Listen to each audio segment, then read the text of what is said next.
ચોરી અને એના ઉપર સીનાચોરી. હર્ષ સંઘવીએ ગઈકાલે મારા ઘરે પોલીસ મોકલી, મારા પરિવાર સાથે ગેરવર્તન કર્યું અને એ વાતનો મેં ભાંડો ફોડ્યો જગ જાહેર. તો સાંજ સુધીમાં એક બનાવટી એઆઈ ઓડિયો વાયરલ થઈ ગયો. અરે વાહ, તમને બધી ખબર પડી જાય છે. અમે તો આખા વર્ષમાં તમારા ઉપર 100 પ્રકારના મુદ્દા ઉપર આંગળી ઊંચી કરી છે. અમે તમારા વિરુદ્ધમાં કીધું કે તમે ડ્રગ્સના કારોબારની અંદર તમારી આખી પાર્ટી સંડોવાયેલી છે. કેમ અમારો ઓડિયો ના આવ્યો? અમે તો કીધું કે હર્ષ સંઘવી 8 પાસ છે, કેમ ઓડિયો ના આવ્યો મારો એમાં? અમે તો કીધું કે આ ડફોળ છે, કેમ ઓડિયો ના આવ્યો? ડફોળ છે એવી વાતચીતની પુષ્ટિ કરતો. અમે તો કીધું કે દારૂના હપ્તા તમારા ભાજપ વાળા કમાય છે, કેમ ઓડિયો ના આવ્યો? તમારા ઉપર જ્યારે જ્યારે અમે સવાલ ઊંચો કર્યો, સવાલ ઉઠાવ્યો, ત્યારે તો કોઈ ઓડિયો ના આવ્યો કે હા આ વાત સાચી છે. અને જ્યારે મેં એમ કીધું કે મારા પરિવારને હર્ષ સંઘવીએ પોલીસ મોકલીને હેરાન કરવાની કોશિશ કરી છે, તો સાંજે છેક એક બનાવટી ઓડિયો વાયરલ કરવામાં આવ્યો. કઈ વાંધો નહીં, કરો વાયરલ. જનતા બધું જ જાણે છે કે સાચું શું છે ને ખોટું શું છે. સાચી વાત તો એ છે કે અત્યાર સુધીમાં 100 કરતા પણ વધુ એફઆઈઆરો કરી અને હર્ષ સંઘવીએ આમ આદમી પાર્ટીના કાર્યકર્તાઓને જેલમાં પૂરવાનું કામ કર્યું. પણ કઈ વાંધો નહીં, અમે કોઈ તમારાથી ડરતા નથી કે અમે કોઈ તમારાથી કઈ ભાગી જવાના નથી. તમારે અમારી ધરપકડ કરવી હોય તો આ ખુલ્લેઆમ જ ફરીએ છીએ, જ્યારે કરવી હોય ત્યારે કરી શકો છો. ડરપોક કઈ, અમે તમારા જેવા ડરપોક કે કાયર માણસ નથી. અમે તો લડનારા હિંમતવાન માણસો છીએ. ગઈકાલે જે કૃત્ય કર્યું એ કૃત્ય અત્યંત નિમ્ન કક્ષાનું હતું, અત્યંત જઘન્ય પ્રકારનું કહી શકાય. અને ચોરી ઉપરથી સીનાચોરી, કે એક તો મારા પરિવારને હેરાન કરવા, ધાકધમકી કરાવવા માટે તમે પોલીસ મોકલો છો અને ઉપરથી પાછો ઓડિયો બનાવવાનો.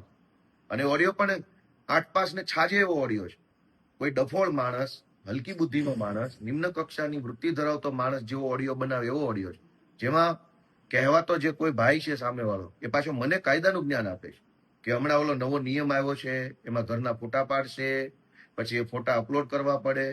અરે ભાઈ 8 પાસ, આવું જ્ઞાન મને કોને આપવાની જરૂર છે?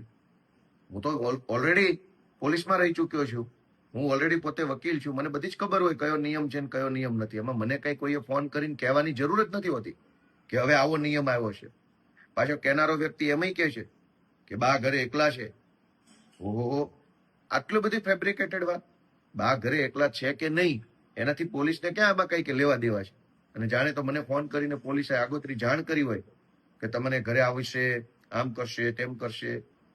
એટલે આખો આ બનાવટી ઓડિયો, અને દુઃખની બાબત તો એ છે કે આવો ઓડિયો જે બનાવવામાં આવ્યો છે એ ઓડિયો બનાવનારા લોકોને પણ બુદ્ધિ નથી કે આની અંદર જે કાંઈ વાતચીત એને સામેલ કરી છે, એ જે મેં મુદ્દા ઉઠાવ્યા, મેં એમ કીધું કે હર્ષ સંઘવીએ આટલી પ્રકારે દાદાગીરી કરી છે, જાણે કે એનો ભાજપ ખુલાસો કરતું હોય, એ ખુલાસા ટાઈપનું અંદર ચર્ચા જોડવામાં આવી છે.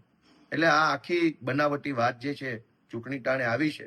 અમે તો કહીએ છીએ કે હર્ષ સંઘવીના આવ્યા પછી ગુજરાતમાં ડ્રગ્સનો વેપાર વધ્યો છે. બનાવો એનો પણ એક ઓડિયો, ગોપાલ અને કોઈ ભાજપના નેતા વચ્ચેનો, અને કરો વાતચીત કે ભાજપના નેતા પૈસા કેટલા લે છે અને ગોપાલભાઈને એ જાણ કરે છે એવો. અમે તો એમ કહીએ છીએ કે તમારા આવ્યા પછી, હર્ષ સંઘવીના આવ્યા પછી ગુંડાઓ, બુટલેગરો પોલીસને દોડાવીને મારે છે.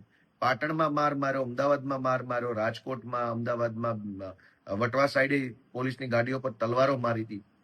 પોલીસને ગુંડાઓ મારી લેવામાં સહેજે શરમાતા નથી સંઘવીના આવ્યા પછી. તો એનો એક ઓડિયો બનાવો ગોપાલ અને કોઈ એસપી આઈપીએસ વચ્ચેનો કે અમને બહુ મારે છે ગોપાલભાઈ, આ સંઘવી આવ્યા પછી બહુ મારે છે અમને.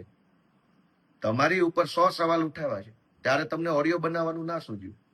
અને જ્યારે મેં એમ કીધું કે મારા પરિવારને હર્ષ સંઘવીએ ગાળો દેવડાવી, મારા પરિવાર ઉપર ધાકધમકી કરવાની કોશિશ કરી, ત્યાં તો ઓડિયો બનાવ્યો. અને કેટલાક હર્ષ સંઘવીની ટોળકીના સભ્યો દ્વારા સનસનીખેજ ભર્યા સમાચારની જેમ પ્રસારિત કરવામાં. ભાઈ કોઈ સનસનીખેજ નથી.